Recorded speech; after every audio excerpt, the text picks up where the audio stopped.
Македонските осигурителни компании имаат доволно ликвидни финансиски средства да ги исплатат сите превземени обврски според договорот за осигурување, тврди председателот на Советот на експерти на Агенцијата за супервизија на осигурувањето на Република Македонија, Климе Поповски. Според Поповски, минатата година во Република Македонија била исплатена најголемата поединечна штета од осамостојувањето на Македонија до овој момент. Штетата изнашуваше 398 милиони денари и оваа штета беше исплатена од страна на осигурителна компанија по основ на осигурување на воздухопловот, хеликоптерот, кој што се сруши пред 2 години, хеликоптер кој што припаѓаше на Министерството за внатрешни работи.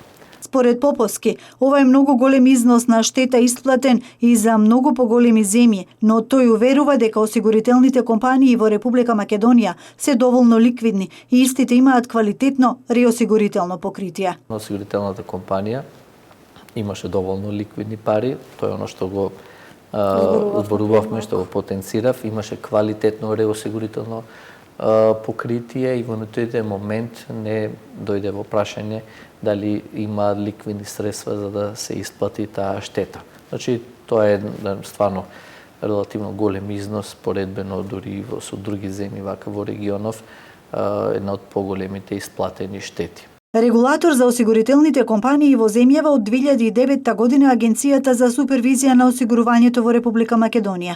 Задача на регулаторот на агенцијата е да води сметка дали друштвата за осигурување имаат доволно капитал, доволно резерви и доволно финансиски средства, кои што одговараат на превземените ризици, доколку се случат штетни настани и дали истите можат да ги исплатат.